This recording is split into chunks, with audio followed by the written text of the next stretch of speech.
हम पढ़ते हैं मोहन राकेश की कहानी एक और जिंदगी।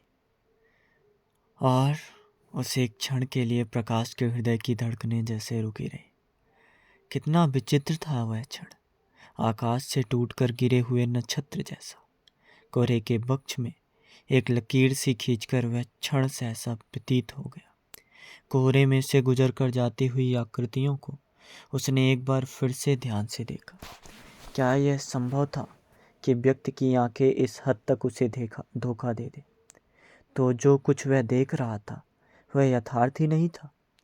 कुछ ही क्षण पहले जब वह कमरे से निकलकर बालकनी पर आया था तो क्या उसने कल्पना में भी यह सोचा था कि आकाश के ओर छोर तक फैले हुए कोहरे में गहरे पानी की निचली सतह पर तैरती हुई मछलियों जैसी जो आकृतियां नजर आ रही हैं, उनमें कहीं वे दो आकृतियां भी होंगी। मंदिर वाली सड़क से आते हुए दो कुहरीले रंगों पर जब उसकी नज़र पड़ी थी तब भी क्या उसके मन में कहीं ऐसा अनुमान जागा था? फिर भी ना जाने क्यों उसे लग रहा था जैसे बहुत समय से, बल्कि कई दिनों से वह उनके वहाँ से गुजरने की प्रतीक्षा कर रहा है। जैसे कि उन्हें देखने के लिए भी वह कमरे से निकलकर बालकनी पर आया हो और उन्हीं को ढूंढती हुई उसकी आंखें मंदिर वाली सड़क की तरफ मुड़ी हो। यहाँ तक कि उस घानी आंचल और नीली नेकर के रंग भी जैसे उसके पहचाने हुए हों और कोहरे के विस्तार में उन दोनों रंगों को ही खोज रहा था। वैसे उन आकृतियों के बालकनी के नीचे पहुंचने तक उसने उन्हें पहचाना नहीं था, परंतु एक क्षण में सहसा वे आकृतियां इस तरह उसके सामने स्पष्ट हो उठी थी जैसे जड़ता के क्षण में अब चेतन की गहराई में डूबा हुआ कोई विचार एकाएक चेतना की सतह पर कौंध गया। नीली नेकर वाली आकृति घूमकर पीछे की तरफ देख रही थी। क्या उसे भी कोहरे में किसी की खोज थी? और किसकी? प्रकाश का मन हुआ कि उसे आवाज दे, मगर उसके गले में शब्द नहीं निकले। कोहरे का समुद्र अपनी गंभीरता में खामोश था, मगर उसे अपनी खामोशी एक ऐसे तूफान की तरह थी जो हवा न मिलने से अपने अंदर ही घुमड़ कर रह गया। नहीं तो क्या वह इतना ही असमर्थ था कि उसके गले से एक शब्द भी ना निकल सके? वह बालकनी से हटकर कमरे में आ गया। वहां आते ही अपने अस्त व्यस्त सामान पर नजर पड़ी तो शरीर में निराशा की एक सिरहन दौड़ गई। क्या क्या यही वह जिंदगी थी जिसके लिए उसने, परंतु उसे लगा कि उसके पास कुछ भी सोचने के लिए समय नहीं है। उसने जल्दी जल्दी कुछ चीज़ों को उठाया और रख दिया, जैसे कि कोई चीज़ ढूंढ रहा हो जो उसे मिल ना रही हो। अचानक खूंटी पर लटकती हुई पतलून पर नज़र पड़ी तो उसने पजामा उतार कर जल्दी से उसे पहन लिया। फिर पल भर खोया सा खड़ा रहा। उसे समझ नहीं आ रहा था कि वह क्या चाहता है। क्या वह उन दोनों के पीछे जाना चाहता था या बालकनी पर खड़ा होकर पहले की तरह उन्हें देखते रहना ही चाहता था? अचानक उसका हाथ मेज पर रखे हुए ताले पर पड़ गया तो उसने उसे उठा लिया। जल्दी से दरवाजा बंद करके वह जीने से उतरने लगा। जीने पर आकर पता चला कि जूता नहीं पहना। वह पल भर के लिए ठिठक कर खड़ा रहा, मगर लौटकर नहीं गया। नीचे सड़क पर पहुंचते ही पांव कीचड़ में लथपथ हो गए। दूर देखा, वे दोनों आकृतियां घोड़ों के अड्डे के पास पहुंच चुकी थी। वह जल्दी जल्दी चलने लगा। पास से गुजरते हुए एक घोड़े वाले ने उससे कहा कि वह आगे जाकर नीली नेकर वाले बच्चे को रोक ले, उससे कहकर कि कोई उससे मिलने के लिए पीछे आ रहा है। घोड़े वाला का घोड़ा दौड़ता हुआ गया, मगर उन दोनों के पास ना रुककर उनसे आगे निकल गया। वहां जाकर उसने ना जाने किसे उसका संदेश दे दिया। जल्दी जल्दी चलते हुए भी प्रकाश को लग रहा था जैसे वह बहुत आहिस्ता चल रहा था, जैसे उसके घुटने जकड़ गए हों और रास्ता बहुत बहुत लंबा हो गया हो। उसका मन इस आशंका से बेचैन था कि उसके पास पहुंचने तक वे लोग घोड़े पर सवार होकर वहां से चलना दें, और जिस दूरी को वह नापना चाहता था वह ज्यों की त्यों ना बनी रहे। मगर ज्यों ज्यों फासला कम हो रहा था उसका कम होना भी उसे अखर रहा था। क्या वह जानबूझकर अपने को किसी एक ऐसी स्थिति में की ओर नहीं ले जा रहा था जिससे उसे अपने को बचाना चाहिए था? उन लोगों ने घोड़े नहीं लिए थे। जब वह उनसे 3-4 गज दूर रह गया तो सहसा उसके कदम रुक गए। तो क्या सचमुच अब उसे उस स्थिति का सामना करना ही था? पासी, इससे पहले कि वह निश्चय कर पाता, अनायास उसके मुंह से निकल गया। बच्चे की बड़ी बड़ी आंखें अचानक उसकी तरफ घूम गईं, साथ ही उसकी माँ की आंखें भी। कोहरे में अचानक कई कई बिजलियां कौंध गईं। प्रकाश 2-1 कदम और आगे बढ़ गया, बच्चा विस्मित आंखों से उसकी तरफ देखता हुआ अपनी माँ के साथ सट गया। पलाश, इधर आ मेरे पास, प्रकाश के हाथ से चुटकी बजाते हुए कहा, जैसे कि यह हर रोज की एक साधारण घटना हो। और बच्चा अभी कुछ मिनट पहले ही उसके पास से अपनी माँ के पास गया। बच्चे ने माँ की तरफ देखा। वह अपनी आंखें हटाकर दूसरी तरफ देख रही थी। बच्चा और भी उसके साथ सट गया और उसकी आंखें विस्मय के साथ साथ एक शरारत से चमक उठी। प्रकाश को वहां खड़े खड़े उलझन हो रही थी। उसे लग रहा था कि खुद चलकर उसकी दूरी को नापने के सिवाय उसके पास कोई चारा नहीं। वह लंबे लंबे डग भरकर बच्चे के पास पहुंचा और उसने बाहों से उठा लिया। बच्चे ने एक बार किलकार कर उसके हाथों से रो छूटने की चेष्टा की, परंतु दूसरे ही क्षण अपनी छोटी छोटी बाहें उसके गल में डालकर वह उससे लिपट गया। प्रकाश उसे लिए हुए थोड़ा एक तरफ को हट गया। तूने पापा को पहचाना नहीं था क्या? पहचाना था। बच्चा बाहें उसके गले में डालकर झूलने लगा। तो तू झट से पापा के पास आया क्यों नहीं? नहीं आया, कहकर बच्चे ने उसे चूम लिया। तू आज ही यहाँ आया है? नहीं, कल आया था।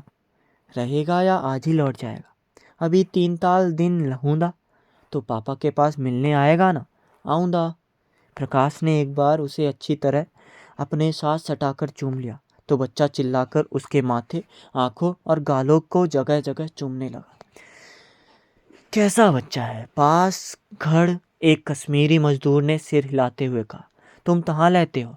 बच्चा बाहें उसकी गर्दन में डाले हुए जैसे उसे अच्छी तरह देखने के लिए थोड़ा पीछे को हट गया। वहाँ, प्रकाश ने दूर अपने कमरे की बालकनी की तरफ इशारा किया। तू कब तक वहां आएगा? अब ऊपर जाकर दूध पीऊंगा, उसके बाद तुम्हारे पास आऊंगा। बच्चे ने एक बार अपनी माँ की तरफ देखा और उसकी बाहों से निकलने के लिए मचलने लगा। मैं वहां बालकनी में कुर्सी डालकर बैठा रहूंगा और तेरा इंतजार करूंगा। बच्चा बाहों से उतरकर अपनी माँ की तरफ भाग गया तो प्रकाश ने पीछे से कहा। क्षण भर के लिए उसकी आंखें बच्चे की माँ से मिल गईं, परंतु दूसरे ही क्षण दोनों दूसरी तरफ देखने लगे। बच्चा जाकर माँ की टांगों से लिपट गया तो वह कोहरे के पार देवदारों की धुंधली रेखाओं को देखती हुई उससे बोली, तुझे दूध पीकर आज खिलनमर्ग नहीं चलना है क्या? नहीं, बच्चे ने उसकी टांगों के सहारे उछलते हुए सपाट जवाब दिया। मैं दूध पीतल पापा थे 5 दाऊंदा। 3 दिन 3 रातों से आकाश घिरा हुआ था। कोहरा धीरे धीरे इतना घना हो गया था कि बालकनी से आगे कोई रूप, कोई रंग नजर नहीं आ रहा था। आकाश की पारदर्शिता पर जैसे गाढ़ा सफेद पोत दिया गया था। जो जो समय बीत रहा था, कोहरा और घना होता जा रहा था।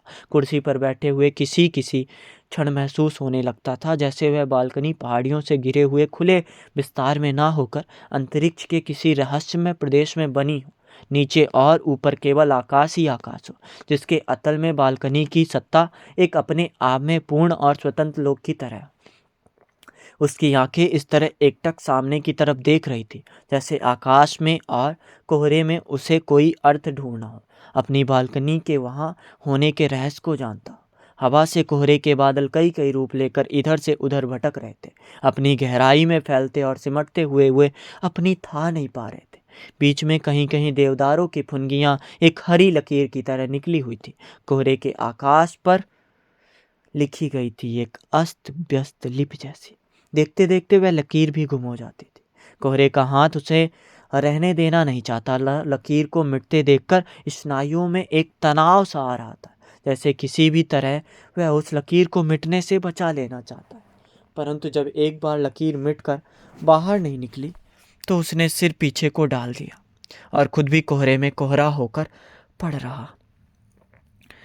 अतीत के कोहरे में कहीं वह एक दिन भी था जो 4 बरस बीत जाने पर भी आज तक बीत नहीं सका। बच्चे की पहली वर्षगांठ थी। उस दिन वही उनके जीवन की सबसे बड़ी गांठ बन गई थी। विवाह के कुछ महीने बाद ही पति पत्नी अलग रहने लगे थे। विवाह के साथ जो सूत्र जुड़ना चाहिए था वह जुड़ नहीं सका था। दोनों अलग अलग जगह काम करते थे और अपना अपना स्वतंत्र ताना बाना बुनकर जी रहे थे। लोकाचार के नाते 7-6 महीने में कभी एक बार मिल लिया करते थे। वह लोकाचार ही एक बच्चे को संसार में ले आया था। बिना बीना समझती थी कि इस तरह जानबूझकर उसे फंसा दिया गया है। प्रकाश सोचता था कि अनजाने में ही उससे एक अपराध हो गया है, परंतु जन्म के 5वें या 6ठे रोज बच्चे की हालत सहसा बहुत खराब हो गई। तो वह अपने कमरे में अकेला बैठा हवा में बच्चे को आकार को देखता हुआ कहता रहता, तुझ देख, तुझे जीना है, तू इस तरह नहीं रह सकता। सुन रहा है, तुझे जीना है, हर हालात में जीना है, मैं तुझे जाने नहीं दूंगा, समझा। साल भर में बच्चा माँ के पास ही रह रहा था। बीच में बच्चे की दादी 6-7 महीने उसके पास रह आई थी।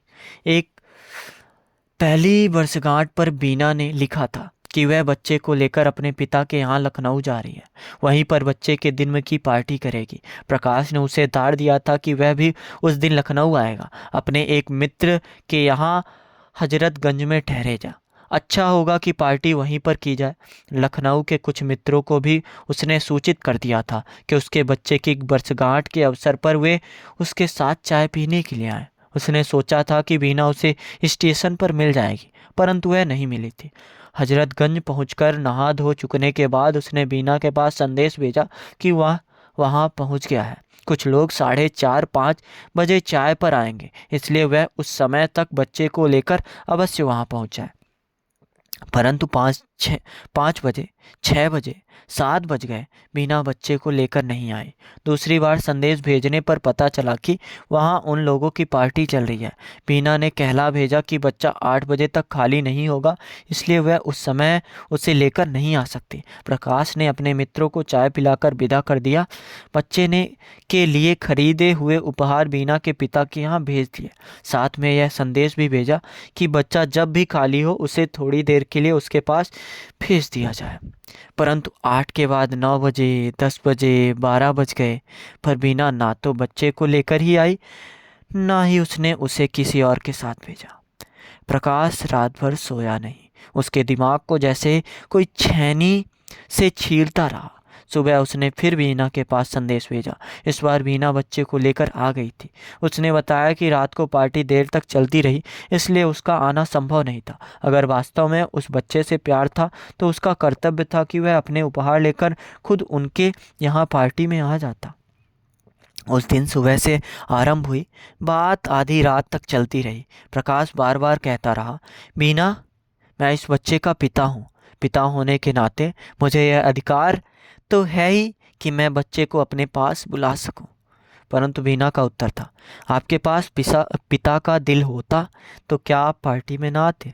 आप मुझसे पूछे तो मैं तो कहूँगी कि यह एक आकस्मिक घटना ही है कि आप उसके पिता हैं।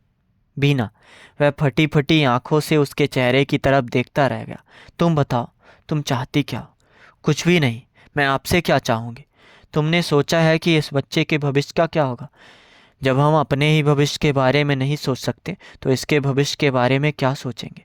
क्या तुम यह पसंद करोगी कि बच्चों को मुझे सौंप दो और खुद स्वतंत्र हो जाओ? बच्चे को आपको सौंप दूं? बीना के स्वर में वितृष्णा गहरी हो गई। इतनी मूर्ख नहीं हूं मैं। तो क्या तुम यह चाहती हो कि इसका निर्णय करने के लिए अदालत में जाया जाए? आप अदालत में जाना चाहें तो मुझे उसमें भी ऐतराज नहीं। ज़रूरत होने पर मैं सुप्रीम कोर्ट तक लड़ूंगी। आपका बच्चे पर कोई अधिकार नहीं है। बच्चे को पिता से ज़्यादा माँ की ज़रूरत होती है। कई दिन, कई सप्ताह वह मन ही मन संघर्ष करता रहा। जहाँ उसे दोनों ना मिल सकते थे, वहाँ उसे माँ तो मिलनी चाहिए ही। अच्छा है, तुम बच्चे की बात भूल जाओ और नए सिरे से अपनी ज़िंदगी बनाने की कोशिश करो। मगर फिजूल की हुज्जत में कुछ नहीं रखा। बच्चे गच्चे तो होते ही रहेंगे। तुम संबंध विच्छेद करके फिर से ब्याह कर लो तो घर में बच्चे ही बच्चे हो जाएंगे। समझ लेना कि इस एक बच्चे के साथ कोई दुर्घटना हो गई थी। सोचने सोचने में दिन, सप्ताह और महीने निकलते गए। क्या सचमुच इंसान पहले की ज़िंदगी को मिटाकर नए सिरे से ज़िंदगी आरंभ कर सकता है? फिर से दोहराऊं तो सोचने सोचने में दिन, सप्ताह और महीने निकलते गए। क्या सचमुच इंसान पहले की जिंदगी को मिटाकर नए सिरे से जिंदगी आरंभ कर सकता है? क्या सचमुच जिंदगी के कुछ वर्षों को एक दुस्वप्न की तरह भूलने का प्रयत्न किया जा सकता है? बहुत से इंसान हैं जिनकी जिंदगी कहीं ना कहीं किसी न किसी दोराहे से गलत दिशा की ओर भटक जाती है। क्या यही उचित नहीं है कि इंसान उस रास्ते को बदलकर अपनी गलती सुधार ले? आखिर इंसान को जीने के लिए एक ही जीवन तो मिलता है, वही प्रयोग के लिए और वही जीने के लिए। तो क्या इंसानों को एक प्रयोग की असफलता को जीवन की असफलता मान लेना चाहिए? कोर्ट में कागज पर हस्ताक्षर करते समय छत के पंखे में टकराकर एक चिड़िया का बच्चा नीचे आ गिरा। हाय हाय, चिड़िया मर गई, किसी ने कहा। मरी नहीं, अभी जिंदा है, कोई और बोला। चिड़िया नहीं है, चिड़िया का बच्चा है, किसी तीसरे ने कहा। नहीं, चिड़िया है। नहीं, चिड़िया का बच्चा है, इसे उठाकर बाहर हवा में छोड़ दो। नहीं, यहीं पड़ा रहने दो, बाहर इसे बिल्ली खा जाएगी। यह यहाँ आया किस तरह, जाने किस तरह, रोशनदान के रास्ते आ गया होगा। बेचारा कैसे तड़प रहा है। शुक्र है पंख ने इसे काट ही नहीं दिया। काट दिया होता तो बल्कि अच्छा होता। अब इस तरह बेचारा क्या जिएगा। तब तक पति पत्नी दोनों ने कागज पर हस्ताक्षर कर दिए थे। बच्चा उस समय कोर्ट के अहाते में कौवे के पीछे भागता हुआ किलकारियां मार रहा था। वहां धूल उड़ रही थी और चारों तरफ मटियाली सी धूप फैली थी। फिर वही दिन, सप्ताह और महीने। 2.5 साल गुजर जाने पर भी प्रकाश फिर से जिंदगी आरंभ करने का निश्चय नहीं कर पाया था। उस में बच्चा 3 बार उससे मिलने के लिए आया था। वह नौकर के साथ आता और दिन भर रहकर अंधेरा होने पर लौट जाता। पहली बार वह उसे शर्माता रहा था, मगर बाद में उससे हिल मिल गया था। प्रकाश बच्चे को लेकर घूमने जाता था, उसे आइसक्रीम खिलाता था, खिलौने ले देता था। बच्चा जाने के समय हट करता था। अभी नहीं दाऊंगा, दूध पीतल दाऊंगा, थाना बोतल थाऊंगा। जब बच्चा इस तरह बात कहता तो उसके अंदर सहसा कोई चीज़ सुलग उठती थी। उसका मन होता कि नौकर को झिड़क कर वापस भेज दे और बच्चे को हमेशा हमेशा के लिए अपने पास रख ले। जब नौकर बच्चे से कहता था, बाबा चलो अब देर हो रही है, तो प्रकाश का शरीर एक हताश आवेग से कांपने लगता और बहुत कठिनता से वह अपने को संभाल पाता। आखिरी बार बच्चा रात के 9 बजे तक रुका रहा था तो एक अपरिचित व्यक्ति उसे लेने के लिए चला आया था। बच्चा उस समय अपनी गोदी में बैठा खाना खा रहा था। देखिए, अब बच्चे को भेज दीजिए, इसे बहुत देर हो गई, अजनबी ने आकर कहा। आप देख रहे हैं, बच्चा खाना खा रहा है। उसका मन हुआ कि मुक्का मारकर उस आदमी का दांत तोड़ दे। हाँ हाँ, आप खाना खिला लीजिए, अजनबी ने उदारता के साथ कहा। मैं नीचे इंतजार कर रहा हूँ। हाँ हाँ। गुस्से के मारे प्रकाश के हाथ इस तरह कांपने लगे कि उसके लिए बच्चे को खाना खिलाना असंभव हो गया। जब नौकर बच्चे को लेकर चला गया तो उसने देखा कि बच्चे की टोपी वहीं पर रह गई। वह टोपी लिए हुए भागकर नीचे पहुंचा तो देखा नौकर और अजनबी के अलावा बच्चे के साथ कोई और भी था, उसकी माँ। वे लोग 40-50 गज आगे पहुंच गए थे। उसने नौकर को आवाज़ दी तो चारों ने मुड़कर एक साथ उसकी तरफ देखा। नौकर टोपी लेने के लिए लौट आया और शेष तीनों आगे चलते रहे। उस रात वह एक दोस्त की छाती पर सिर रखकर देर तक रोता रहा। नए सिरे से फिर वही सवाल मन में उठने लगा, क्यों वह अपने पास इस अतीत से पूरी तरह मुक्त नहीं कर लेता। यदि बसा हुआ घर बाहर हो तो अपने आसपास हो जाओ। बच्चे को आपको सौंप दूं? बीना के स्वर में वितृष्णा गहरी हो गई। इतनी मूर्ख नहीं हूं मैं, तो क्या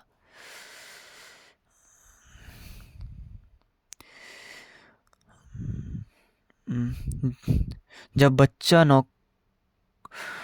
बच्चे की चहल पहल में वह इस दुख को भूल नहीं जाएगा। उसे अपने बच्चे में इसलिए तो अलग किया था कि अपने जीवन को नया मोड़ दे दे। फिर वह इस तरह अकेली जिंदगी का यंत्रणा किस लिए सह रहा था? परंतु नए सिरे से जीवन आरंभ करने के लिए कल्पना में सदा एक आशंका मिली रहती है। वह उस आशंका से जितना ही लड़ता था वह उतनी ही और प्रबल हो उठती थी। जब एक प्रयोग सफल नहीं हुआ तो यह कैसे कहा जा सकता था कि दूसरा प्रयोग सफल होगा ही। वह पहले की भूल को दोहराना नहीं चाहता था, इसलिए उसकी आशंका ने उसे बहुत सतर्क कर दिया था। वह जिस किसी लड़की को अपनी भावी पत्नी के रूप में देखता, उसी के चेहरे में उसे अपने पहले जीवन की छाया नजर आने लगती थी। हालांकि वह स्पष्ट रूप से इस विषय में कुछ भी सोच नहीं पाता था, फिर भी उसे लगता था कि वह एक ऐसी लड़की के साथ जीवन बिता सकता है जो हर दृष्टि से बीना के विपरीत हो। बीना में बहुत अहम था, वह उसके बराबर पढ़ी लिखी थी, उससे ज़्यादा कमाती थी, उसे अपनी स्वतंत्रता का बहुत मान था और वह समझती थी कि किसी भी परिस्थिति का वह अकेली रहकर मुकाबला कर सकती है। शारीरिक दृष्टि से भी बीना काफ़ी लंबी ऊंची थी और उस पर भारी पड़ती थी। बातचीत भी खुले मर्दाना ढंग से करती थी। वह अब एक ऐसी लड़की चाहता था जो हर तरह से उस पर निर्भर करे, जिसकी कमजोरियां एक पुरुष के आश्रय की अपेक्षा रखती हो। और कुछ ऐसी ही लड़की थी निर्मला, उसके एक घनिष्ठ मित्र कृष्ण जुनेजा की बहन। उसने एक बार उस लड़की को देखा। बहुत सीधी सादी मासूम सी लड़की थी। बात करते हुए उसकी आंखें नीचे झुक जाती थी। साधारण पढ़ी लिखी और बहुत साधारण ढंग से रहती थी। उसे देखकर अनायास मन में सहानुभूति उमड़ आती थी। 26-27 बरस की होकर भी देखने में वह 18 से 19 से ज़्यादा की नहीं लगती थी। वह जुनेजा के घर की कठिनाइयों को जानता था। उन कठिनाइयों के कारण ही शायद इतनी उम्र तक उस लड़की का विवाह नहीं हो सका था। उसके साथ निर्मला के विवाह की बात चलाई गई तो उसके मन में किसी कोने में सोया हुआ उसका पुलक सहसा जाग उठा। उसे सचमुच लगा कि जैसे उसका खोया हुआ जीवन उसे वापस मिल रहा हो, जैसे अंदर की एक टूटी हुई कल्पना फिर से आकार ग्रहण कर रही हो। हवा और आकाश में उसे एक और ही आकर्षण लगने लगा। रास्ते में बिकती हुई फूलों की बेनियां पहले से कहीं सुगंधित प्रतीत होने लगी। निर्मला ब्याह कर उसके घर में आई भी नहीं थी कि शाम को लौटते उसके लिए बेनियां खरीद कर लाने लगा। वह पहले का घर उसे छोटा लगने लगा। इसके लिए उसने एक बड़ा घर ले लिया और उसे सजाने के लिए नया नया सामान लाने लगा। पास में ज़्यादा पैसे नहीं थे, इसलिए कर्ज लेकर भी उसने निर्मला के लिए ना जाने क्या कुछ बनवा डाला। निर्मला हंसती हुई उसके घर में आई और हंसती ही रही। पहले तो कुछ दिन वह कुछ नहीं समझा कि वह हंसी क्या है। निर्मला जब कभी बिना बात के हंसना शुरू कर देती और देर तक हंसती रहती, वह अवाक होकर उसे देखता रहता। 3-4 साल के बच्चे भी उस तरह आकस्मिक ढंग से नहीं हंस सकते थे जैसे वह हंसती थी। कोई व्यक्ति उसके सामने गिर जाता या कोई चीज़ किसी के हाथ से गिरकर टूट जाती तो उसके लिए अपनी हंसी रोकना असंभव हो जाता। लगातार 10-10 मिनट तक वह हंसी से बेहाल होकर रहती। वह उसे समझाने की चेष्टा करता कि ऐसी बातों पर नहीं हंसा जाता, तो निर्मला को और भी हंसी छूटती। वह उसे डांट देता तो वह उसी तरह आकस्मिक ढंग से बिस्तर पर लेटकर हाथ पैर पटकती हुई रोने लगती।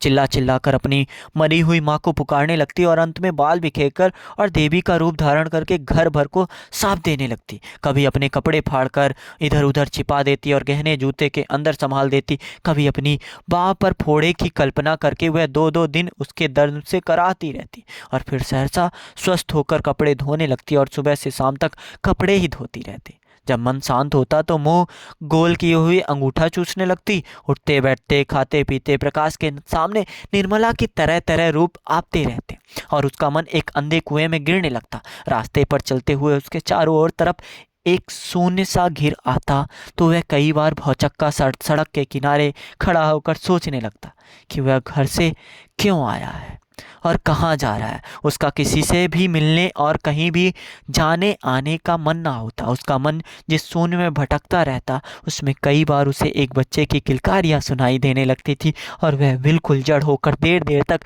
एक ही जगह पर खड़ा या बैठा रहता। एक बार चलते चलते खंबे से टकराकर वह नाली में गिर गया। एक बार बस पर चढ़ने की कोशिश से नीचे गिर जाने से उसके कपड़े पीछे से फट गए और वह इससे बेखबर दूसरी बस में चढ़कर आगे चल दिया। उसे तब पता चला जब किसी ने रास्ते में उससे कहा, जेंटलमैन, तुम्हें क्या घर जाकर कपड़े बदल नहीं लेने चाहिए? उसे लगता था जैसे वह जी ना रहा हो, सिर्फ अंदर ही अंदर घुट रहा हो। क्या यही वह जिंदगी थी जिसे वह पाने के लिए उसने बरसों तक अपने से संघर्ष किया था? उसे क्रोध आता कि जुनेजा ने उसके साथ इस तरह का विश्वासघात क्यों किया। उस लड़की को किसी मानसिक चिकित्सालय में भेजने की जगह उसका ब्याह क्यों करा दिया। उसने जुनेजा को इस संबंध में पत्र लिखे, परंतु उसकी ओर से उसे कोई उत्तर ना मिला। उसने जुनेजा को बुला भेजा तो वह आया भी नहीं। वह स्वयं जुनेजा से मिलने गया तो उसे जवाब मिला कि निर्मला अब उसकी पत्नी है। निर्मला के मायके के लोगों को उसके मामले में अब कोई दखल नहीं है और निर्मला घर में उसी तरह हंसती और रोती रही। तुम मेरे भाई से क्या पूछने के लिए गए थे? वह बाल बिखेर कर देवी का रूप धारण किए हुए कहती, तुम बीना की तरह मुझे भी तलाक देना चाहते हो, किसी तीसरी को घर में लाना चाहते हो, मगर मैं बीना नहीं हूँ। वह सती नारी नहीं थी, मैं सती नारी हूँ। तो मुझे छोड़ने की बात भी मन में लाओगे तो मैं इस घर को जलाकर भस्म कर दूंगी, सारे शहर में भूचाल ले आऊंगी। लाऊं भूचाल? और बाहें फैलाकर वह कहने लगी, आ भूचाल आ, मैं सती नारी हूं तो इस घर की ईंट से ईंट बजा दे। आ आ आ। वह उसे शांत करने की चेष्टा करता तो वह कहती, तुम मुझसे दूर रहो, मेरे शरीर को हाथ मत लगा, मैं सती हूँ, देवी हूँ, साध्वी हूँ। तुम मेरा सतीत्व तो नष्ट करना चाहते हो, मुझे खराब करना चाहते हो। मेरा तुमसे ब्याह कब हुआ है? मैं तो अभी तक कुंवारी हूँ, छोटी सी मासूम बच्ची हूँ। संसार का कोई भी पुरुष मुझे नहीं छू सकता। मैं आध्यात्मिक जीवन जीती हूँ, मुझे कोई छूकर देखे तो सही।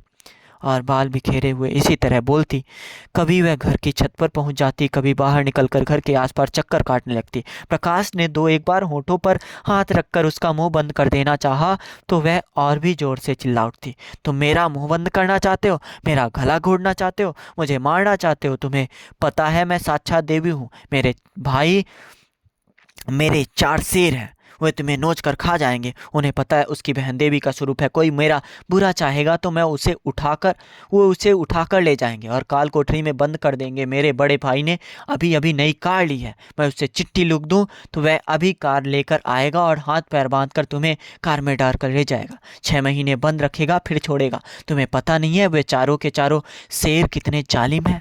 वे राक्षस हैं, राक्षस। आदमी की बोटी बोटी काट दें और किसी को पता भी ना चले। मगर मैं उन्हें नहीं बुलाऊंगी। मैं सती नारी हूँ, इसलिए अपने सत्य से ही अपनी रक्षा करूंगी। सब प्रयत्नों से हारकर प्रकाश थका हुआ अपने पढ़ने के कमरे में बंद होकर पड़ जाता तो आधी रात तक वह साथ में कमरे में उसी तरह बोलती रहती। फिर बोलते बोलते अचानक चुप कर जाती और थोड़ी देर बाद उसका दरवाज़ा खटखटाने लगती। क्या बात है? वह कहता। इस कमरे में मेरी सांस रुक रही है। निर्मला उत्तर देती, दरवाज़ा खोलो, मुझे अस्पताल जाना है। इस समय सो जाओ। वह कहता, सुबह तुम जहाँ जाओगी वहाँ ले चलूँगा। मैं कहती हूँ दरवाज़ा खोलो, मुझे अस्पताल जाना है। और वह जोर जोर से धक्के देकर दरवाज़ा तोड़ने लगती। प्रकाश दरवाज़ा खोल देता तो वह हंसते हुए इसके सामने आ जाती। तुम्हें हंसी किस बात की आ रही है? प्रकाश कहता। तुम्हें लगता है मैं हंस रही हूँ? वह और भी जोर से हंसने लगती। यह हंसी नहीं है, रोना है, रोना। तुम अस्पताल चलना चाहती हो? क्यों? अभी तुम कह रही थी। मैं अस्पताल चलने के लिए कहाँ कह रही थी? मैं तो कह रही थी कि मुझे उस कमरे में डर लगता है, मैं यहाँ तुम्हारे पास सोऊंगी। देखो निर्मला, इस समय मेरा मन ठीक नहीं है। तुम थोड़ी देर बाद चाहे मेरे पास आ जाना, मगर इस समय थोड़ी देर के लिए। मैं कहती हूँ मैं अकेली उस कमरे में नहीं सो सकती। मेरी जैसी मासूम बच्ची क्या कभी अकेले सो सकती है? तुम मासूम बच्ची नहीं हो निर्मला, तो मैं तुम्हें बड़ी नज़र आती हूँ। एक छोटी सी बच्ची तुम्हें बड़ी नज़र आती है। तुम्हारे लिए, तुम्हारे दिल को कुछ नहीं होता, इसलिए कि तुम मुझे अपने पास सुलाना नहीं चाहते। मगर मैं यहाँ से नहीं जाऊँगी, तुम्हें मुझे अपने साथ सुलाना पड़ेगा। मैं विधवा हूँ जो अकेले सोऊंगी? मैं सुहागिन नारी हूँ। कोई सुहागन क्या कभी अकेले सोती है? मैं भावरे लेकर तुम्हारे घर में आई हूँ, ऐसे उठाकर नहीं लाई गई। देखती हूँ तुम कैसे मुझे उस कमरे में भेजते हो। और वह प्रकाश के पास लेटकर उससे लिपट जाती।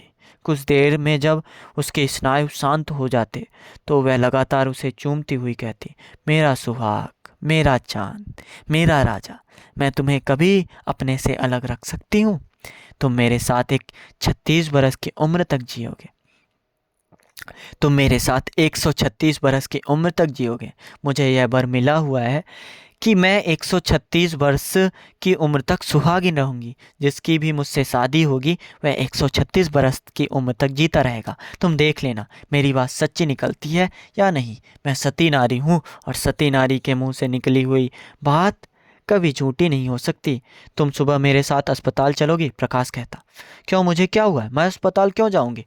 मुझे तो आज तक सिर दर्द भी नहीं हुआ, मैं अस्पताल क्यों जाऊं? एक दिन प्रकाश उसके लिए एक किताबें खरीद लाया। उसने सोचा कि शायद पढ़ने में निर्मला के मन को एक दिशा मिल जाए और वह धीरे धीरे अपने मन के अंधेरे से बाहर निकलने लगे।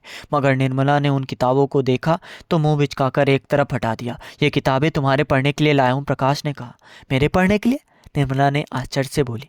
मैं इन किताबों को पढ़कर क्या करूँगी? मैंने तो मार्क्सवाद, मनोविज्ञान और सभी कुछ 14 साल की उम्र में ही पढ़ लिया था। अब इतनी बड़ी होकर मैं ये किताबें पढ़ने लगूंगी? और उसके पास से उठकर अंगूठा चूसती हुए वह कमरे से बाहर चली गई। पापा। कोहरे के बादलों में भटका हुआ मन सहसा बालकनी पर लौट आया। खिलनमर को जाने वाली सड़क पर बहुत से लोग घोड़े दौड़ाते जा रहे थे। एक धुंधले चित्र की बुझी बुझी आकृतियां, जैसे वैसी ही बुझी बुझी आकृतियां क्लब से बाजार की तरफ आ रही थी। बाईं ओर बर्फ से ढकी हुई पहाड़ियां की एक चोटी कोहरे से बाहर निकल आई थी और जाने किधर से आती हुई सूर्य की किरण ने उसे दीप्त कर दिया था। कोहरे में भटके हुए कुछ पक्षी उड़ते हुए उस चोटी के सामने आ गए थे तो सहसा उनके पंख सुनहरे उठे थे, मगर अगले क्षण वे फिर धुंधलके में खो गए थे। प्रकाश कुर्सी से उठ खड़ा हुआ और झांककर नीचे सड़क की ओर देखने लगा। क्या वह आवाज़ पलाश की नहीं थी? परंतु सड़क पर दूर दूर तक ऐसी कोई आकृति दिखाई नहीं दे रही थी जिसे उसकी आंखें उस बच्चे के रूप में पहचान सके। आंखों ही आंखों में टूरिस्ट होटल के गेट तक जाकर वह लौट आया और गले पर हाथ रखकर जैसे निराशा की चुभन को रोके हुए फिर कुर्सी पर बैठ गया। 10 के बाद 11, 12 और फिर 1 भी बज गया और बच्चा नहीं आया। क्या बच्चे के पहले जन्मदिन की घटना आज फिर दोहराई जानी थी? मुट्ठियां बंद किए उन पर माथा रखकर वह बालकनी पर झुकाया। पापा। उसने चौंक कर सिर उठाया। वहीं कोहरा, वहीं धुंधली सुनसान सड़क, दूर घोड़ों की टापें और धीमी चाल से उस तरफ को आता हुआ एक कश्मीरी मजदूर। क्या वह आवाज़ उसे अपने कानों के पर्दे के अंदर से ही सुनाई दे रही थी? तभी उन पर्दों के अंदर 2 नन्हे पैरों की आवाज़ भी गूंज गई और उसकी बाहों के बहुत पास ही बच्चे का स्वर किलक उठा, पापा। साथ ही 2 नन्ही नन्ही बाहें उसके गले में लिपट गई और बच्चे के बाल उसके होठों से छू गए। प्रकाश ने एक बार बच्चे के सिर से पैर तक छूकर देख लिया कि यह आकार भी उसकी कल्पना का स्वप्न तो नहीं। विश्वास हो जाने पर कि बच्चा सचमुच में उसकी गोदी में है, उसने उसके माथे और आंखों को कसकर चूम लिया। तो मैं जाऊं पलाश? एक भूली हुई मगर परिचित आवाज़ ने प्रकाश को फिर चौंका दिया। उसने घूर कर पीछे देखा। कमरे के दरवाजे के बाहर बीना दाईं ओर ना जाने किस चीज़ पर आंखें गड़ाई खड़ी थी। आप आ जाइए आप, कहता हुआ बच्चे को बाहों में लिए प्रकाश अस्त व्यस्त सा कुर्सी से उठ खड़ा हुआ। नहीं, मैं जा रही हूँ। बीना ने फिर भी उसकी तरफ नहीं देखा। मुझे इतना बताइए कि बच्चा कब तक लौट कर आएगा? आप जब कहें तभी भेज दूंगा। प्रकाश बालकनी की दहलीज लांघकर कमरे में आ गया। 4 बजे इसे दूध पीना होता है, तो 4 बजे तक मैं इसे वहाँ पहुँचा दूंगा।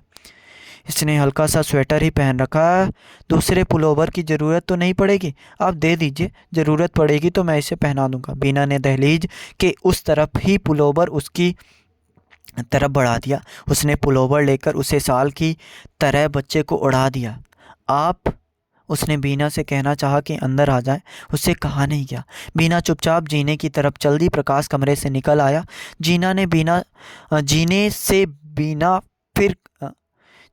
बीना ने फिर कहा, देखिए इसे आइसक्रीम मत खिलाइएगा, इसका गला बहुत जल्द खराब हो जाता है। अच्छा।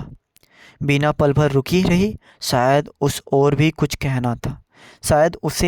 कुछ कहना था, मगर फिर बीना कुछ कहे वह नीचे उतर गई। बच्चा प्रकाश की गोदी में उछलता हुआ हाथ हिलाता रहा। मम्मी टाटा टाटा। प्रकाश उसे लिए बालकनी पर लौट आया तो वह उसके गले में बाहें डालकर बोला, पापा मैं आइसक्रीम जरूर खाऊंगा। हाँ हाँ बेटे। प्रकाश उसकी पीठ पर हाथ फेरने लगा। जो तेरे मन में आए सो खाना। हाँ। और कुछ देर के लिए वह अपने बालकनी की ओर, यहाँ तक कि बच्चे को भी भूला हुआ आकाश को देखता रहा। कोहरे का पर्दा धीरे धीरे उठने लगा तो मीलों में फैले हुए हरियाली के रंग मंच की धुंधली रेखाएं सहसा स्पष्ट हो उठी। वे दोनों गोल्फ ग्राउंड पार करके क्लब की तरफ जा रहे थे। चलते हुए बच्चे ने पूछा, पापा आदमी के दो टांगे क्यों होती हैं, चार क्यों नहीं होती? प्रकाश ने चौंक कर उसकी तरफ देखा। अरे क्यों पापा? बच्चा बोला। तुमने अरे क्यों कहा है? तू इतना साफ बोल सकता है तो अब तक तुतलाकर क्यों बोल रहा था? प्रकाश ने उसे बाहें में उठाकर एक अभियुक्त की तरह अपने सामने कर लिया। बच्चा खिलखिलाकर हंस पड़ा। प्रकाश को लगा कि यह वैसी ही हंसी है जैसी कभी वह स्वयं हंसा करता था। बच्चे के चेहरे की रेखाओं से भी उसने अपने बच्चे के चेहरे की याद आने लगी। उसे लगा कि जैसे एकाएक उसके 30 बरस पहले का चेहरा उसके सामने आ गया और वह स्वयं उस चेहरे के सामने एक अभियुक्त की तरह खड़ा हो। मम्मी तो ऐसे ही अच्छा लगता है, बच्चे ने कहा। क्यों? मेरे तो नहीं पता, तुम मम्मी थे पूछ लेना।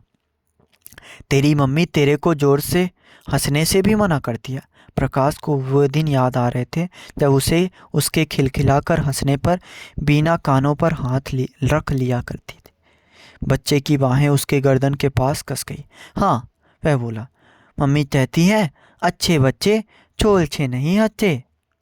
प्रकाश ने उसे बाहों से उतार दिया। बच्चा उसकी उंगली पकड़े हुए घास पर चलने लगा। क्यों पापा? उसने पूछा। अच्छे बच्चे जोलछे क्यों नहीं हंस सकते?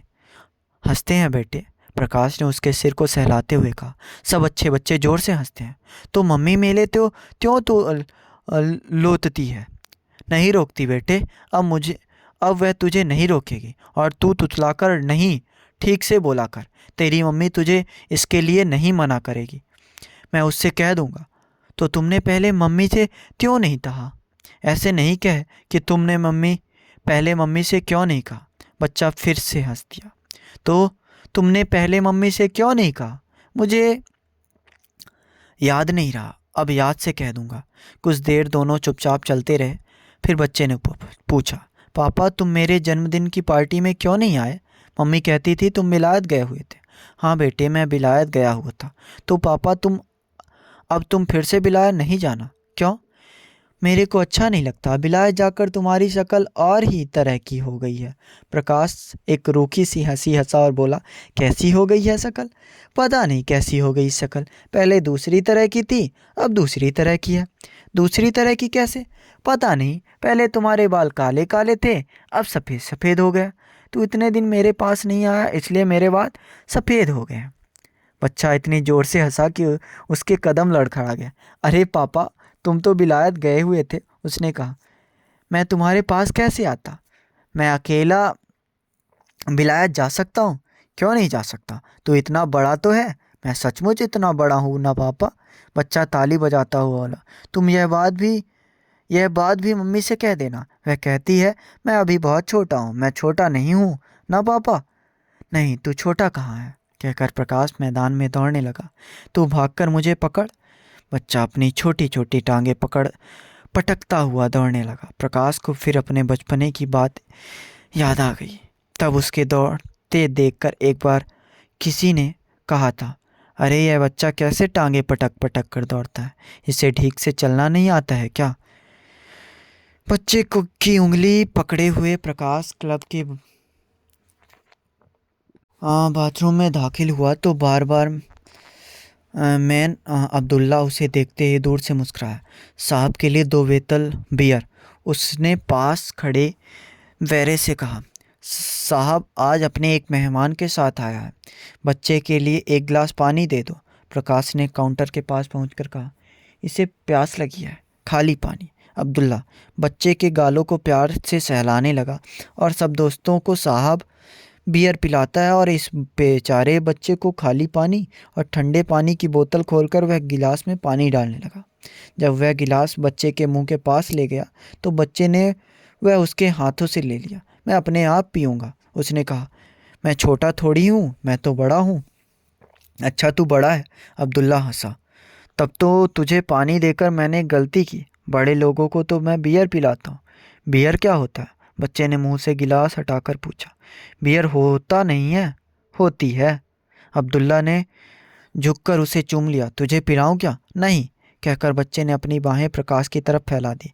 प्रकाश उसे लेकर ढ्योड़ी की तरफ चला तो अब्दुल्ला भी उन दोनों के साथ ही साथ बाहर चला आया। किसका बच्चा है साहब? उसने धीमे स्वर में कहा। मेरा लड़का है। कहकर प्रकाश बच्चे को सीढ़ी से उतारने लगा। अब्दुल्ला हंस दिया। साहब बहुत खुशदिल आदमी है, उसने कहा। क्यों? अब्दुल्ला हंसता हुआ सिर हिलाने लगा। आपका भी जवाब नहीं है। प्रकाश गुस्से में कुछ कहने को हुआ मगर अपने को रोककर बच्चे को लिए आगे चल दिया। अब अब्दुल्ला ढोड़ी में रुका हुआ पीछे से सिर हिलाता रहा। बैरा शेर मोहम्मद अंदर से निकल कर आया तो वह फिर खिलखिलाकर हंस दिया। क्या बात है, अकेला खड़ा खड़ा कैसे हंस रहा है? शेर मोहम्मद ने पूछा। साहब का भी जवाब नहीं है, अब्दुल्ला किस तरह हंसी पर काबू पाकर बोला। किस साहब का जवाब नहीं है? उस साहब का, अब्दुल्ला ने प्रकाश की तरफ इशारा किया। उस दिन बोलता था कि इसने अभी इस साल शादी की है और आज बोलता है कि यह 5 साल का बच्चा बाबा इसका लड़का है। जब आया था तो अकेला था और आज इसके लड़का भी हो गया है। प्रकाश ने एक बार घूमकर तीखी नज़र से उसकी तरफ देखा। अब्दुल्ला एक बार फिर खिलखिला उठा। ऐसा खुशदिल आदमी मैंने आज तक नहीं देखा। पापा, घास हरी क्यों होती है, लाल क्यों नहीं होती? क्लब से निकलकर प्रकाश के बच्चे को एक घोड़ा किराए पर ले दिया गया था। लिनेनमर को जाने वाली पगडंडी पर वह खुद उसके साथ पैदल चल रहा था। घास के रेशमी विस्तार पर कोहरे का आकाश इस तरह झुका हुआ था जैसे वासना का उन्माद उसे फिर से घिराने के लिए प्रेरित कर रहा था। बच्चा उत्सुक आंखों से आसपास की पहाड़ियों को और बीच से बहकर जाती हुई पानी की पतली धार को देख रहा था। कभी कुछ क्षणों के लिए वह अपने को भूला रहता, फिर किसी अज्ञात भाव से प्रेरित होकर काठी पर उलझने लगता। हर चीज़ को अपना रंग होता। प्रकाश ने बच्चे की एक जांघ को हाथ से दबाए हुए कहा और कुछ देर के लिए अपने स्वयं की हरियाली के विस्तार में खो रहा। हर चीज़ का अपना रंग क्यों होता है? यह कुदरत की बात है बेटे। कुदरत ने हर चीज़ को अपना रंग बना दिया। कुदरत क्या होती है? प्रकाश ने झुककर उसकी जांघ को चूम लिया। कुदरत यह होती है, उसने हंसकर कहा। जांघ पर गुदगुदी होने से बच्चा भी हंसने लगा। तुम झूठ बोलते हो, उसने कहा। क्यों? तुमको इसका पता नहीं है? अच्छा, मुझे पता नहीं है तो तू बता, घास का रंग हरा क्यों होता है? घास मिट्टी के अंदर पैदा होती है, इसलिए इसका रंग हरा होता है। अच्छा, तुमको इसका पता चल गया। बच्चा उछलता हुआ लगाम को झटकने लगा। मेरे को मम्मी ने बताया था। प्रकाश के होठों में एक विकृत सी मुस्कुराहट आ गई जिसे उसने किसी तरह दबा लिया। उसे लगा जैसे आज भी उसके और बीना के बीच द्वंद्व चल रहा हो और बीना उस द्वंद्व में उस पर भारी पड़ने की चेष्टा कर रही हो। तेरी मम्मी ने तुझे क्या क्या बता रखा है? वह बच्चों को थपथपाकर बोला। यह भी बता रखा है कि आदमी की दो टांगे क्यों होती है और 4 क्यों नहीं। हाँ, मम्मी कहती थी आदमी की 2 टांगे इसलिए होती है कि वह आधा ज़मीन पर चलता है और आधा आसमान तक। अच्छा। प्रकाश के होठों पर हंसी और मन में उदासी की रेखा फैल गई। मुझे इसका पता नहीं था, उसने कहा। तुमको तो कुछ भी नहीं पता पापा, बच्चा बोला। इतने बड़े होकर भी नहीं पता? घास पर आकाश के रंग दिन में कई कई बार बदल जाते। बदलते हुए रंगों के साथ मन भी और से और होने लगता। सुबह उठते ही प्रकाश बच्चे की तरफ आंखें किए देर देर तक खड़ा रहता। नाश्ता किए करने या खाना खाने के लिए भी वह वहाँ से नहीं हटना चाहता था। उसे डर लगता था कि बच्चा इस बीच आकर लौट ना जाए। 3 दिन में उसे साथ लिए हुए वह कितनी बार घूमने के लिए गया था। उसके घोड़े के पीछे पीछे दौड़ा था और उसके साथ घास पर लौटता रहता था। कभी एक दोस्त की तरह वह उसके साथ खिलखिलाकर हंसता, कभी एक नौकर की तरह उसके हर आदेश का पालन करता। बच्चा जानबूझकर रास्ते के कीचड़ में अपने पाँव लथपथ कर लेता और फिर होंठ बिसोस कर कहता, पापा पाँव धो दो। वह उसे उठाए हुए इधर उधर पानी ढूंढता फिरता। बच्चे को वह जिस कोण से भी देखता उसी कोण से उसकी तस्वीर लेना चाहता था। जब बच्चा थक जाता और लौटकर अपनी मम्मी के पास जाने का हट करने लगता तो वह उसे तरह तरह के प्रलोभन देकर अपने पास रोक रखना चाहता था। एक बार उसने बच्चे को अपनी माँ के साथ दूर से आते देखा और उसे साथ लाने के लिए उतरकर नीचे चला गया। जब वह पास पहुंचा तो बच्चा दौड़कर उसकी तरफ आने की बजाय माँ के साथ फोटोग्राफर की दुकान के अंदर चला गया। वह कुछ देर सड़क पर रुका रहा, फिर यह सोचकर ऊपर चला गया कि फोटोग्राफर की दुकान से खाली होकर बच्चा अपने आप आ जाएगा। मगर बालकनी पर खड़े खड़े उसने देखा कि बच्चा दुकान से निकलकर उसकी तरफ आने की बजाय हट के साथ अपनी माँ का हाथ खींचता हुआ उसे वापस टूरिस्ट होटल की तरफ ले चला। उसका मन हुआ कि दौड़कर जाए और बच्चे को अपने साथ ले आए, मगर कोई चीज़ उसके पैरों को जकड़े रही और वह चुपचाप वहीं खड़ा उसे देखता रहा। शाम तक वह ना जाने कितनी बार बालकनी पर आया और कितनी कितनी देर तक खड़ा रहा। आखिर उससे नहीं रहा गया तो उसने नीचे जाकर कुछ चेरी खरीदी और बच्चे को देने के बहाने टूरिस्ट होटल के तरफ चल दिया। अभी वह टूरिस्ट होटल से कुछ दूर ही था कि बच्चा अपनी माँ के साथ बाहर आता हुआ दिखाई दिया, मगर उस पर नज़र पड़ते हुए वह वापस होटल की गैलरी में भाग गया। प्रकाश जहाँ था वहीं खड़ा रहा। उस समय पहली बार उसकी आंखें बीना से मिली। उसे महसूस हुआ कि बीना का चेहरा पहले से भी कहीं सांवला हो गया था और उसकी आंखों के नीचे स्याह दायरे से उभर आए। वह पहले से काफ़ी दुबली हो गई थी। कुछ क्षण रुके रहने के बाद प्रकाश आगे चला गया और चेरी वाला लिफाफा बीना की तरफ बढ़ाकर उसने खुश्क गले से कहा, यह मैं बच्चे के लिए लाया था। बीना ने लिफाफा ले लिया, मगर साए ही उसकी आंखें दूसरी तरफ हट गई। पलाश, उसने कुछ अस्थिर आवाज़ में बच्चे को पुकार कर कहा, यह ले, तेरे पापा तेरे लिए चेरी लाए हैं। मैं नहीं लेता, बच्चे ने गैलरी से कहा और भागकर और भी दूर चला गया। बीना ने एक असहाय दृष्टि बच्चे पर डाली और फिर प्रकाश की तरफ देखकर बोली, कहता है मैं पापा से नहीं बोलूँगा। वह सुबह रुके क्यों नहीं, चले क्यों गए थे? प्रकाश बीना को उत्तर ना देकर गैलरी में चला गया और कुछ दूर तक बच्चे का पीछा करके उसे बाहों में उठा लिया। मैं तुमसे नहीं बोलूँगा, कभी नहीं बोलूँगा, बच्चा छुड़ाने की चेष्टा करता हुआ कहता रहा। क्यों, ऐसी क्या बात है? प्रकाश उसे पुचकारने की चेष्टा करने लगा। पापा से भी इस तरह नाराज होते हैं क्या? तुमने मेरी तस्वीर क्यों नहीं देखी? कहाँ थी तेरी तस्वीर? मुझे तो पता ही नहीं था। पता क्यों नहीं था? तुम दुकान के बाहर से ही क्यों चले गए थे? अच्छा ला, पहले तेरी तस्वीर देखें फिर घूमने चलेंगे। यह सुबह आपको दिखाने के लिए ही तस्वीर लेने गया था, बीना के साथ खड़ी नवयुवती ने कहा। प्रकाश इस बात को भूल ही गया था कि उन दोनों के साथ कोई और भी है। तस्वीरें मेरे पास थोड़े ही हैं, उसके पास है। सुबह फोटोग्राफर ने निगेटिव ही दिखाए थे, पॉजिटिव है अब इस समय देगा, उस नवयुवती ने फिर से कहा। तो चल पहले दुकान पर चलकर तेरी तस्वीर ले ले। हाँ, देखे तो सही कैसी है, कहकर प्रकाश फोटोग्राफर की दुकान की तरफ चलने लगा। मैं मम्मी के साथ लेकर जाऊंगा, बच्चे ने उसकी बाहों में मचलते हुए कहा। हाँ हाँ, तेरी मम्मी भी साथ आ रही हैं। प्रकाश ने एक बार निरुपाय सी दृष्टि से पीछे की तरफ देख लिया और किसी भी अदृश्य व्यक्ति से कहा, देखिए आप भी साथ आ जाइए, नहीं तो यह रोने लगेगा। बिना होंठ दांतों में दबाए हुए कुछ क्षण आंखें झपकती रही, फिर चुपचाप साथ चल दी। फोटोग्राफर की दुकान में दाखिल होते ही बच्चा प्रकाश की बाहों से उतर गया और आदेश के स्वर में फोटोग्राफर से बोला, मेरे पापा को मेरी तस्वीर दिखाओ। उसके स्वर से कुछ ऐसा भी लगता था जैसे वह अपने पर लगाए गए किसी अभियोग का उत्तर दे रहा हो। फोटोग्राफर ने तस्वीरें निकालकर मेज पर फैला दी तो बच्चा उसमें एक एक तस्वीर चुनकर प्रकाश को दिखाने लगा। देखो पापा, यह वही की तस्वीर है ना जहाँ से तुमने कहा था कि सारा कश्मीर नज़र आता है, और यह तस्वीर देखो पापा जो तुमने मेरे घोड़े पर उतारी थी 2 दिन से बिल्कुल साफ बोलने लगा है, बीना की सहेली ने धीरे से कहा। कहता है पापा ने कहा है तू बड़ा हो गया, इसलिए अब तुतला कर ना बोला कर। प्रकाश कुछ ना कहकर तस्वीरें देखता रहा। फिर जैसे ही कुछ याद हो आने से उसने 10 रुपये का नोट निकालकर फोटोग्राफर को देते हुए कहा, इसमें से आप अपने पैसे काट लीजिए। फोटोग्राफर पल भर असमंजस में उसे देखते रहा, फिर बोला देखिए, पैसे तो अभी आप ही के मेरी तरफ से निकलते हैं। मेम साहब ने जो 20 रुपये परसों दिए थे उसमें से 2-1 रुपये अभी बचते होंगे। कहें तो हिसाब कर दूं? नहीं, रहने दीजिए, हिसाब फिर हो जाएगा, कहकर प्रकाश ने नोट वापस जेब में रख लिया और बच्चे की उंगली पकड़े हुए दुकान से बाहर निकल आया। कुछ कदम चलने पर उसे पीछे से बीना का सुर सुनाई दिया।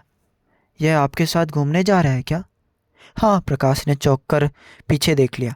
मैं अभी थोड़ी देर में इसे वापस छोड़ आऊँगा। देखिए, आपसे एक बात कहनी थी। कहिए। बीना पल भर सोचती हुई चुप रही, फिर बोली, इसे ऐसी कोई बात ना बताइए जिससे यह। प्रकाश को लगा जैसे कोई चीज़ उसके स्नायुओं को चीरती चली गई हो, उसकी आंखें झुक गई हों। उसने धीरे से कहा, नहीं, मैं ऐसी कोई बात नहीं कहूँगा।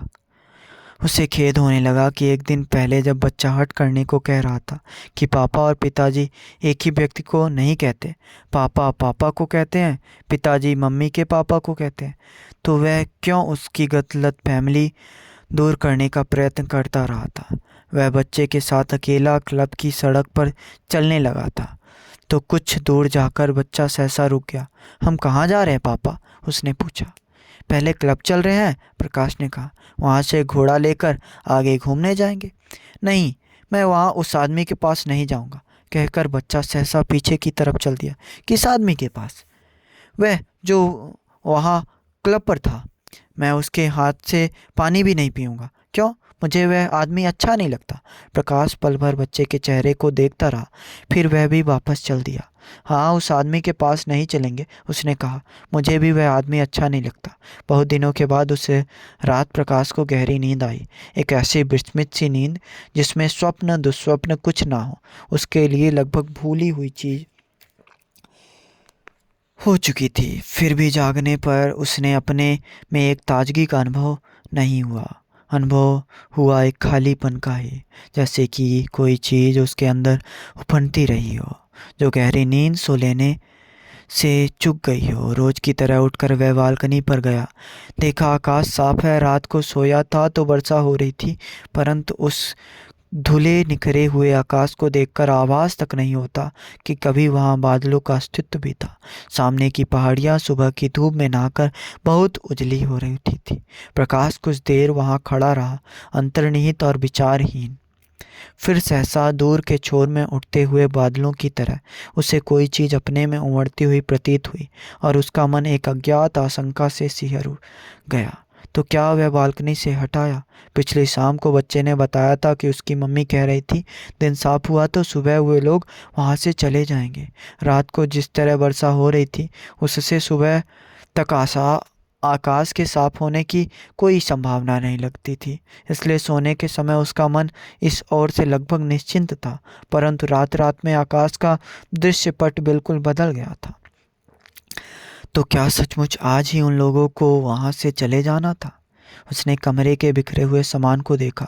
दो चार इन्हीं गिनी चीज़ें ही थी जहाँ चाह कि उन्हें सहेज दे, मगर किसी चीज़ को रखने उठाने का मन नहीं हुआ।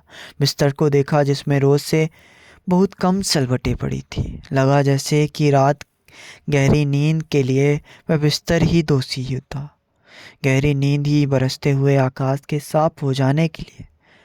उसने बिस्तर की चादर को हिला दिया और उसमें सलबटें पड़ जाएं, मगर उससे चादर में जो एक दो सलबटें थी वे भी निकल गईं। वह फिर से एक नींद लेने के इरादे से बिस्तर पर लेट गया। शरीर में थकान बिल्कुल नहीं थी, इसलिए नींद नहीं आई। कुछ देर करवटें लेने के बाद वह नहाने धोने के लिए उठ खड़ा गया। लड़खड़ाते कदमों से सुबह दोपहर की तरफ चलने लगा तो उसके मन में कुछ सहारा मिलने लगा। वह चाहने लगा कि इसी तरह शाम हो जाए और फिर रात और बच्चा उससे विदा लेने के लिए ना आए। परंतु इसी तरह जब दोपहर भी ढलने को आ गई और बच्चा नहीं आया तो उसके मन में धीरे धीरे एक और आशंका सिर उठाने लगी थी। वह सोचने लगा कि दिन साफ होने से उसकी मम्मी कहीं सुबह ही तो उसे लेकर वहाँ से नहीं चली गई। वह बार बार बालकनी पर जाता, एक धड़कती हुई आशा और आशंका लिए। बार बार टूरिस्ट होटल की तरफ जाने वाले रास्ते पर नज़र डालता और एक अनिश्चित सी अनुभूति लिए हुए कमरे में लौट आता। उसकी धमनियों में लहू का हर एक कण, मस्तिष्क में चेतना का हर एक बिंदु उत्कंठा के व्याकुल था। उसने कुछ नहीं खाया, इसलिए भूख भी उसे परेशान कर रही थी। कुछ देर के बाद कमरा बंद करके वह खाना खाने चला गया। मोटे मोटे कॉर्न निगल कर उसने किसी तरह 2 रोटियां गले से उतारी और तुरंत वापस चल गया। कुछ क्षणों के लिए भी कमरे से बाहर बालकनी से दूर रहना उसे एक अपराध की तरह लग रहा था। लौटते हुए उसने सोचा कि उसे खुद टूरिस्ट होटल में जाकर पता कर लेना चाहिए कि वो लोग वहीं हैं या चले गए। मगर सड़क की चढ़ाई चढ़ते हुए उसने दूर से ही देखा बीना बच्चे के साथ उसकी बालकनी के नीचे खड़ी थी। वह हाँफता हुआ तेज तेज चलने लगा। वह पास जा पहुंचा तो बच्चे ने उसकी तरफ नहीं देखा। वह अपनी माँ का हाथ खींचता हुआ किसी बात के लिए हट कर रहा था। प्रकाश ने उसकी बाह को हाथ में लिया तो वह उससे बाह छुड़ाने का प्रयत्न करने लगा। मैं तुम्हारे घर नहीं जाऊंगा, उसने लगभग चीख कर कहा। प्रकाश हचकचा रह गया, मूड सा उसकी तरफ देखता रहा। क्यों, तुम मुझसे नाराज है क्या, उसने पूछा। मम्मी मेरे साथ क्यों नहीं चलती, बच्चा फिर उसी तरह चिल्लाया। प्रकाश और बीना की आंखें एक दूसरे की तरफ उठने को ही मगर पूरी तरह नहीं उठ पाई। प्रकाश ने बच्चे की बांह फिर थाम ली और बीना से कहा, आप भी साथ आइए ना। इसे आज जाने क्या हुआ है, बीना झुंझलाहट के साथ बोली। सुबह से ही तंग कर रहा है, इस वक्त यह आपके बिना ऊपर नहीं जाएगा। प्रकाश ने कहा, आप साथ आ क्यों नहीं चलती जाती, चल मैं तुझे जीने तक पहुंचा देती हूँ। बीना उसे उत्तर ना देकर बच्चे से बोली, ऊपर से जल्दी ही लौट आना, घोड़े वाले कितनी देर से तैयार खड़े हैं। प्रकाश को अपने अंदर एक नस्तर सा चुभता महसूस हुआ, मगर जल्दी ही उसने अपने को संभाल लिया। आप लोग आज ही जा रहे हैं क्या, वह किसी तरह कठिनाई से पूछ सका। जी हाँ, बीना दूसरी तरफ देखती रही। जाना तो सुबह सुबह ही था, मगर इसके हट की वजह से इतनी देर हो गई। अब भी है। और यह बात बीच में ही छोड़कर उसने बच्चे से फिर कहा, तो चल तुझे जीने तक पहुंचा दूं। बच्चा प्रकाश के हाथ से बाँह छुड़ाकर कुछ दूर भाग गया। मैं नहीं जाऊंगा, उसने कहा। अच्छा आजा, बीना बोली, मैं तुझे जीने के ऊपर तक छोड़ आऊंगी उस दिन की तरह। मैं नहीं जाऊंगा, और बोला कुछ कदम और भी दूर चला गया। आप साथ आ क्यों नहीं जाते, इस तरह यह अपना हड नहीं छोड़ेगा, प्रकाश ने कहा। बीना आधे क्षण के लिए उसकी तरफ देखा। अतिरिक्त ना जाने क्या क्या भाव था, परंतु आधे क्षण में भी वह भाव धुल गया और बीना ने अपने को सहेज लिया।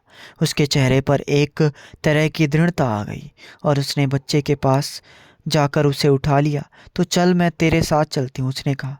बच्चे का रुआसा भाव एक क्षण में ही बदल गया और उसने हंसते हुए अपनी माँ के गले में बाँह डाल दी। प्रकाश ने धीरे से कहा, आइए, और उन दोनों के आगे आगे चलने लगा। ऊपर कमरे में पहुंचकर बीना ने बच्चे को नीचे उतार दिया और कहा, ले अब मैं जा रही हूँ। नहीं, बच्चे ने उसका हाथ पकड़ लिया। तुम भी यहाँ बैठो, बैठिए। प्रकाश ने कुर्सी पर पड़ी हुई एक दो चीज़ें जल्दी से उठा दी और कुर्सी बीना की तरफ बढ़ा दी। बीना कुर्सी पर ना बैठकर चारपाई के कोने पर बैठ गई। बच्चे का ध्यान सहसा ना जाने किस चीज़ ने खींच लिया। वह उन दोनों को छोड़कर बालकनी में भाग गया और वहाँ से उचक्कर सड़क की तरफ देखने लगा। प्रकाश कुर्सी की पीठ पर हाथ रखे जैसे खड़ा था वैसे ही खड़ा रहा। बीना चारपाई के कोने पर और भी सिमट कर दीवार की तरफ देखने लगी। सहसा असाज़गानी के एक क्षण में उनकी आंखें मिल गई तो बीना ने जैसे पूरी शक्ति संचित करके कहा, कल इसकी जेब में कुछ रुपए मिले थे, आपने रखे थे। प्रकाश सहसा ऐसे हो गया जैसे किसी ने उसे पकड़कर झकझोर दिया। हाँ, उसने लड़खड़ाते हुए स्वर में कहा। सोचा था कि इनसे उसने यह कोई चीज़ बनवा लेगा। बीना पल भर चुप रही, फिर बोली, क्या चीज़ बनवानी होगी, कोई भी चीज़ बनवा दीजिएगा, कोई अच्छा सा ओवरकोट या। कुछ देर फिर चुप रही, फिर बीना बोली, कैसा कोट बनवाना होगा, कैसा भी बनवा दीजिएगा, जैसा इसे अच्छा लगे या जैसा आपको ठीक लगे। कोई खास कपड़ा लेना हो तो बता दीजिए। नहीं, खास कोई नहीं, कैसा भी ले लीजिएगा। कोई खास रंग नहीं, हाँ अगर नीले रंग का हो तो ज़्यादा अच्छा रहेगा। बच्चा उछलता हुआ बालकनी से लौट आया और बीना का हाथ पकड़ बोला, अब चलो। पापा से तूने प्यार तो नहीं, प्यार तो किया ही नहीं, और आते ही चल भी दिया। प्रकाश ने उसे बाहों में ले लिया और बच्चे ने उसके होठों में होठ मिलाकर एक बार अच्छी तरह से चूम लिया और फिर झट से उसकी बाहों से उतरकर माँ से बोला, अब चलो। मीना चारपाई से उठ खड़ी हुई। बच्चा उसका हाथ पकड़कर उसको बाहर की तरफ खींचने लगा। तलो ना मम्मी, देर हो रही है। फिर तुतलाने लगा और बीना को साथ लिए हुए दहलीज पार कर गया।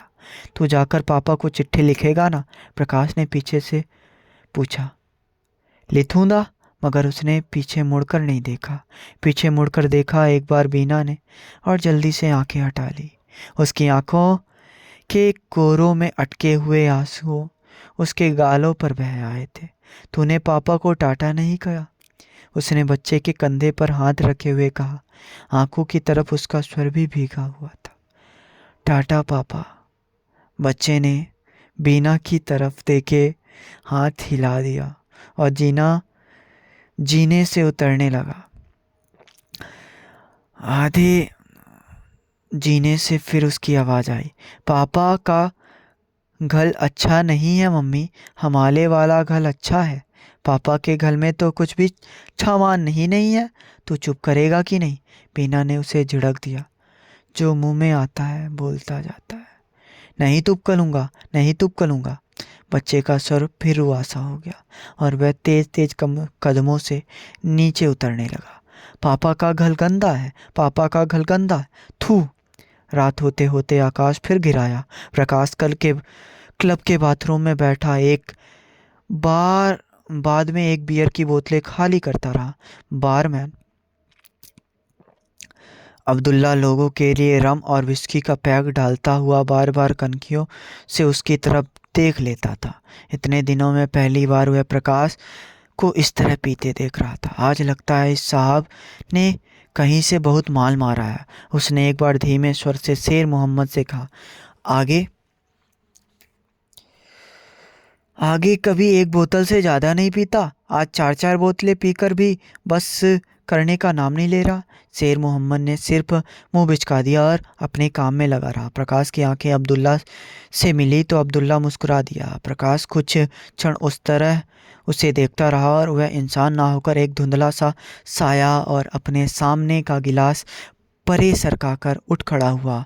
काउंटर के पास जाकर उसने 10 मिनट के 2 नोट निकालकर अब्दुल्ला के सामने रख दिए। अब्दुल्ला बाकी पैसे गिनता हुआ खुशामदी स्वर में बोला, आज साहब बहुत खुश नज़र आ रहा है। अच्छा। प्रकाश उसे इस तरह देखता रहा जैसे उसे देखते देखते साया धुंधला होकर बादलों में गुम होता जा रहा था। वह चलने को हुआ तो अब्दुल्ला ने पहले सलाम किया और पूछ लिया, क्यों साहब, वह कौन था उस दिन आपके साथ, किसका लड़का था? प्रकाश को लगा जैसे वह साया अब बिल्कुल गुम हो गया हो और उसके सामने सिर्फ बादल ही बादल गिर रहा हो।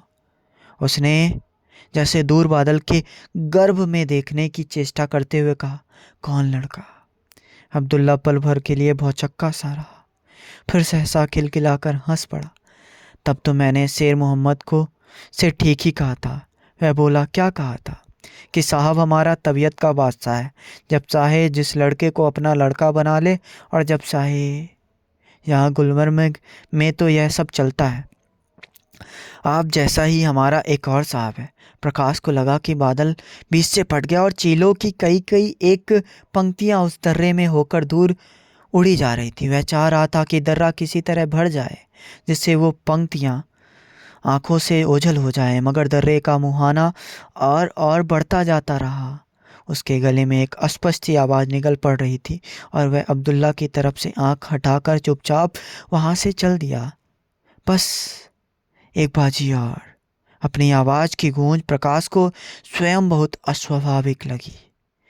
उसके साथियों ने हल्का सा विरोध किया, मगर पत्ते एक बार फिर बटने लगे। कार्ड रूम तब तक लगभग खाली हो चुका था। कुछ देर पहले तक वहाँ काफ़ी चहल पहल थी। नाजुक हाथों में पत्तों की नाजुक चालें चल रही थी और शीशे के नाजुक गिलास रखे और उठाए जा रहे थे।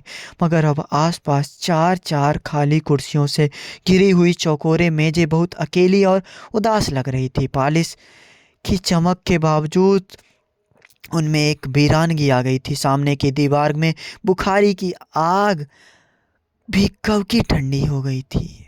जाली के उस तरफ कुछ बुझे अधबुझे अंगारे ही रह गए थे। उसने पत्ते उठा लिए हर बार की तरह। इस बार भी सब बेमेल पत्ते थे, ऐसी बाजी कि आदमी फेंक कर अलग हो जाए, मगर उसी के अनुरोध से पट्टे बटे थे, इसलिए वह उसे फेंक नहीं सकता था। उसने नीचे से पत्ता उठाया तो वह और भी बेमेल था। हाथ में कोई भी पत्ता चलकर वह उन पत्तों का मेल उठाने का प्रयत्न करने लगा। बाहर मूसलाधार वर्षा हो रही थी। पिछली रात जैसी वर्षा हुई थी उससे भी तेज। खिड़की के शीशों से टकराती हुई बूंदें बार बार एक चुनौती लिए हुई आती थी, परंतु सहसा बेबस होकर नीचे को लुढ़क जाती थी। उन बहती हुई धारों को देखकर लगता था जैसे एक चेहरे खिड़की के साथ सटकर अंदर झांक रहे हों और लगातार रो रहे हों। किसी क्षण हवा से किवाड़ खुल जाते थे तो वे चेहरे जैसे हिचकियाँ लेने लगते थे। हिचकियाँ बंद होने पर वे गुस्से से घूरने लगते थे। उन चेहरों के पीछे अंधेरा झपटता हुआ दम तोड़ रहा था। डिक्लियर। प्रकाश चौंक गया। उसके हाथ में पत्ते अभी भी उसी तरह थे। इस बार भी उसे फुल हैंड ही देना था। पत्ते फेंककर उसने पीछे टेक लगा दी और फिर खिड़की से सटे हुए चेहरे को देखने लगा। तुम बहुत ही खुशकिस्मत हो प्रकाश, सचमुच हम से सबसे खुद किस्मत आदमी हो, तुम ही हो। प्रकाश की आंखें खिड़की से हट गई। पत्ते उठाकर रख दिए गए और मेज पर हार जीत का हिसाब किया जा रहा था। हिसाब करने वाले व्यक्ति ही उससे कह रहा था, कहते हैं ना कि जो पत्तों में बदकिस्मत हो वह जिंदगी में खुदकिस्मत होता है। अब देख लो, सबसे ज़्यादा तुम ही हारे हो, इसलिए यह मानना पड़ेगा कि सबसे खुशकिस्मत आदमी तुम ही हो। प्रकाश ने अपने नाम के आगे लिखे हुए जोड़ को देखा। पल भर के लिए उसकी धड़कन बढ़ गई। उसकी जेब में उतने पैसे भी हैं या नहीं। जेब में हाथ डालकर उसने पूरी जेब खाली कर दी। लगभग हारी हुई रकम के बराबर ही जेब में पैसे थे। वह रकम अदा कर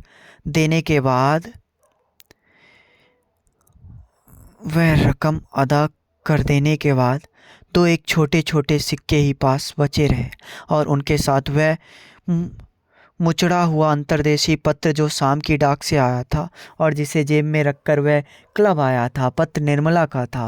उसने अब तक खोलकर पढ़ा नहीं था। जेब में पड़े पड़े वह पत्र काफ़ी मुचुड़ गया था। निर्मला के अक्षरों की बनावट पर नज़र पड़ते ही निर्मला के कई उन्मादी चेहरे उसके सामने आने लगे। उसके हाथ का लिखा एक एक अक्षर जैसे एक एक चेहरा हो। घर से चलने के दिन भी उसने कितने कितने चेहरे देख कर आया था। एक चेहरा था वह हंस रहा था, एक था जो रो रहा था, एक बाल खोले हुए जोर जोर से चिल्ला रहा था, एक धमकियां दे रहा था और एक चेहरा भूखी आंखों से उसके शरीर को निगलना चाह रहा था। उसने रोज के इस्तेमाल का कुछ सामान साथ लाना चाहा तो एक चेहरा उसके साथ मल्लयुद्ध करने पर उतारू था।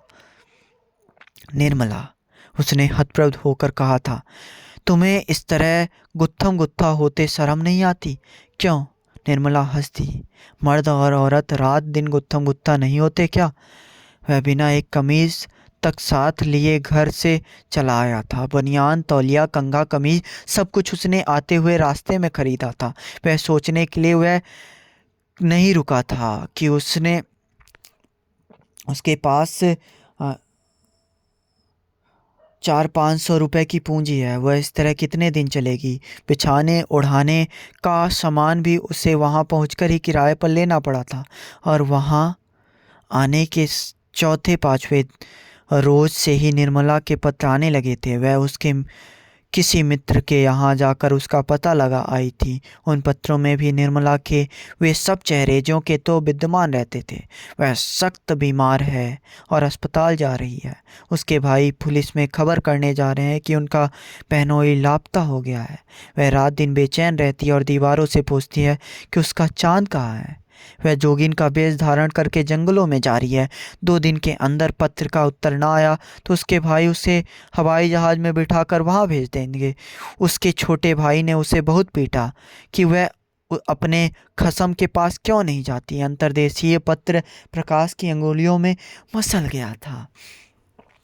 फिर से जेब में रख कर वह उठ खड़ा हुआ। बाहर ठ्योड़ी में कुछ लोग जमा थे। वह बारिश रुके तो वहाँ से जाएं। उनके बीच से होकर वह बाहर निकल आया। आप इस बारिश में जा रहे हैं? किसी ने उससे पूछा। उसने चुपचाप सिर हिला दिया और कच्चे रास्ते पर चलने लगा। सामने केवल नीडोज होटल की बत्तियां जगमगा रही थी। बाकी सब तरफ दाएं बाएं और ऊपर नीचे अंधेरा ही अंधेरा था। क्लब के अहाते से निकलकर वह सड़क पर पहुंचा तो पानी और भी तेज हो गया था। उसका सिर पूरा भीग गया था और पानी की धारें गले से होकर कपड़ों के अंदर जा रही थी। हाथ पैर सुन्न हो रहे थे, मगर आंखों में उसे एक जलन भी महसूस हो रही थी। कीचड़ से लथपथ पैर रास्ते में आवाज करते थे और उसके शरीर में कोई चीज झंझना उठती थी। सहसा एक नई सिहरन उसके शरीर में भर गई। उसे लगा कि वह सड़क पर अकेला नहीं है, कोई और भी है, अपने नन्हे नन्हे पांव पर पटकता हुआ उसके साथ चल रहा है। रास्तों की नाली पर बना हुआ लकड़ी का छोटा सा पुल पार करते हुए उसने घूमकर उस तरफ देखा। उसके साथ साथ चल रहा है एक भीगा हुआ कुत्ता, कान झटकता हुआ, खामोश और अंतर्मुख। तो ये थी मोहन राकेश की कहानी, एक और जिंदगी, जो लगातार प्रकाश को यही समझाती रही कि एक और ज़िंदगी की कामना, एक और ज़िंदगी की इच्छा तुम अगर करोगे तो वह किस रूप में आपके सामने आएगी। भाषा, संवाद और एक बिंबों का प्रयोग मोहन राकेश ने जिस बारीकी से किया है, ये सारी बातें इस कहानी को काफ़ी रोचक, प्रासंगिक और एक ऐसे वर्ग, हाँ, जो स्त्री पुरुष संबंध के टूटने से बिखरे हैं, या फिर एक बच्चे की मनोस्थिति का दिखाना, मनोविज्ञान का प्रयोग, या फिर एक फ्लैशबैक की बातें, सारी चीज़ें मोहन राकेश ने काफ़ी करीने से व्यवस्थित की हैं, जिसे पढ़कर शायद आपको काफ़ी अच्छा लगा।